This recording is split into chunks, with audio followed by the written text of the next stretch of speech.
कल्पना कीजिए, आप एक ऐसी तिजोरी के सामने खड़े हैं जिसमें दुनिया की सबसे प्राचीन और महान सभ्यता के रहस्य बंद हैं। आपके हाथ में उसकी चाबी भी है, लेकिन आप यह नहीं जानते कि उसे घुमाना किस तरफ है। करीब 4000 साल पहले सिंधु घाटी की गलियों में लोग एक ऐसी भाषा लिखते थे जो आज हमारे लिए एक अनसुलझी पहेली बन चुकी है। हड़प्पा और मोहनजोदड़ो के खंडहरों से हमें हजारों की संख्या में पत्थर की मुहरें, तांबे की प्लेटें और मिट्टी के बर्तन मिले हैं। इन पर कुछ खास निशान बने हैं।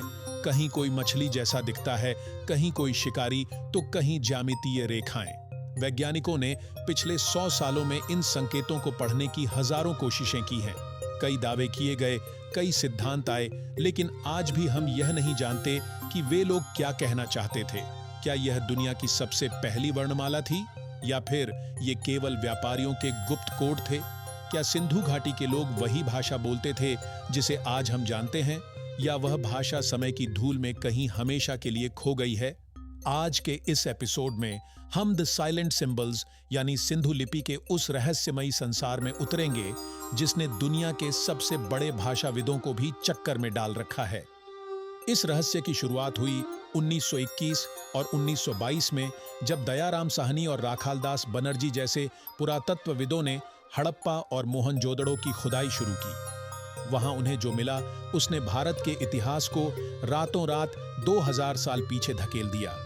लेकिन ईंटों के उन सुनियोजित शहरों के साथ साथ वहां से छोटी छोटी वर्गाकार मोहरें, सील्स भी निकलीं।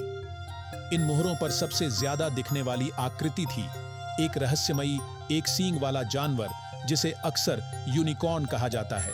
लेकिन गौर करने वाली बात जानवर नहीं, बल्कि उनके ऊपर लिखे गए वे विचित्र संकेत थे। इन्हीं में से एक प्रसिद्ध मुहर है पशुपति सील। इसमें एक आकृति योगासन की मुद्रा में बैठी है, जिसके चारों ओर जंगली जानवर हैं और ऊपर की ओर कुछ चिन्ह बने हैं। पुरातत्वविदों को जल्द ही समझ आ गया कि ये केवल चित्रकारी नहीं थी, ये एक व्यवस्थित लेखन प्रणाली थी। अब तक लगभग 400 से 600 अलग अलग संकेत पहचाने जा चुके हैं।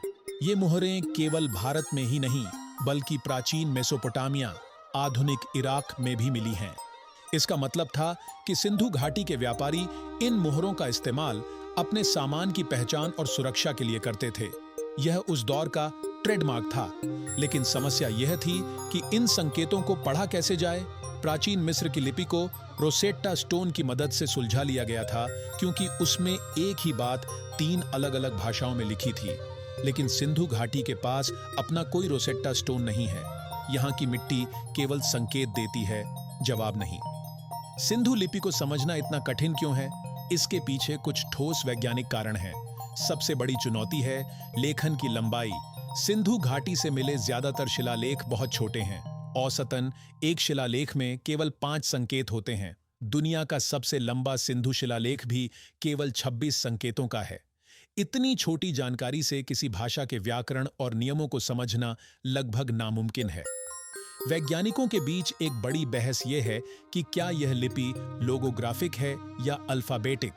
लोगोग्राफिक का मतलब है कि हर संकेत एक पूरे शब्द या विचार को दर्शाता है, जैसे चीनी लिपि, जबकि अल्फाबेटिक में हर अक्षर एक ध्वनि को दर्शाता है। संकेतों की संख्या 400-600 को देखते हुए ज्यादातर विशेषज्ञों का मानना है कि यह लोगोसिलेबिक है, यानी इसमें शब्दों और ध्वनियों का मिश्रण है। एक और महत्वपूर्ण खोज यह थी कि ये संकेत किस दिशा में लिखे जाते थे। शिलालेखों के सूक्ष्म विश्लेषण से पता चला है कि इन्हें अक्सर दाएं से बाएं, राइट टू लेफ्ट लिखा जाता था। हमने यह कैसे जाना? दरअसल जब कोई लेखक दाईं ओर से लिखना शुरू करता है और अंत में जगह कम बचती है, तो बाईं ओर के अक्षर आपस में सट जाते हैं। सिंधु मुहरों पर भी यही पैटर्न दिखता है। लेकिन क्या यह वाकई कोई भाषा थी? 2004 में कुछ विदेशी शोधकर्ताओं ने दावा किया कि सिंधु लिपि कोई भाषा नहीं, बल्कि केवल धार्मिक या राजनीतिक चिन्ह थे।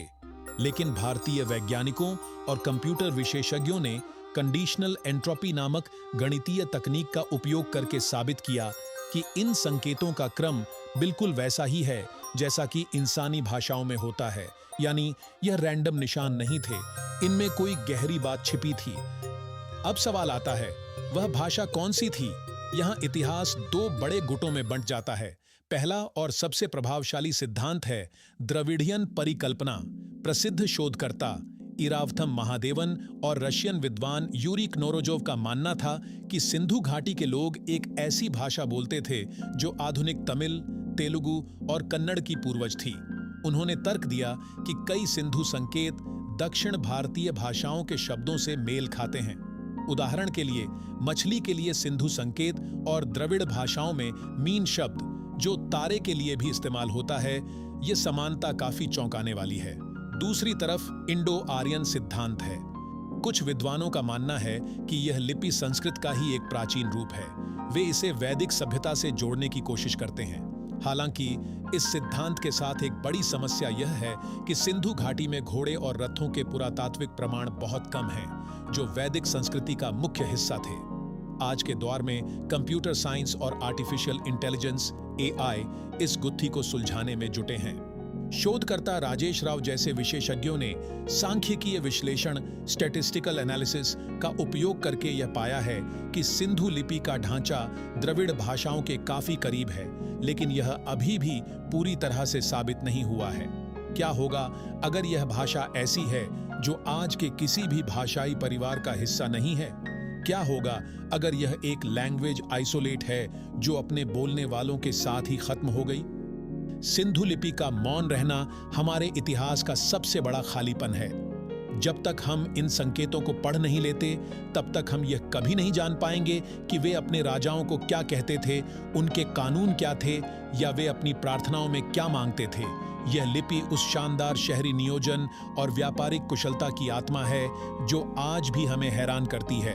हो सकता है कि कल किसी खुदाई में हमें वह रोसेट्टा स्टोन मिल जाए जिसकी हमें एक सदी से तलाश है, या शायद आप में से ही कोई भविष्य का महान क्रिप्टोग्राफर बने जो अपनी मेधा से इस 4000 साल पुराने ताले को खोल दे।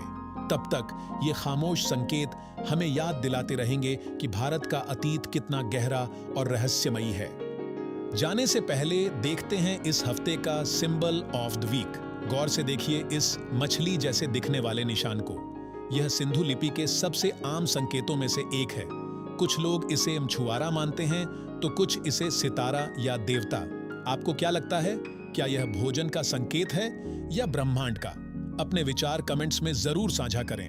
अगर आपको सिंधु घाटी की यह रहस्यमयी यात्रा पसंद आई तो इस वीडियो को लाइक करें और उन लोगों के साथ शेयर करें जिन्हें इतिहास से प्यार है। हमारे चैनल हिडन भारत फैक्ट्स को सब्सक्राइब करना न भूलें ताकि आप प्राचीन भारत का कोई भी अध्याय मिस न करें। मिलते हैं अगले एपिसोड में। इतिहास की खामोशी में ही सबसे गहरे सच छिपे होते हैं। देखते रहिए। नमस्कार।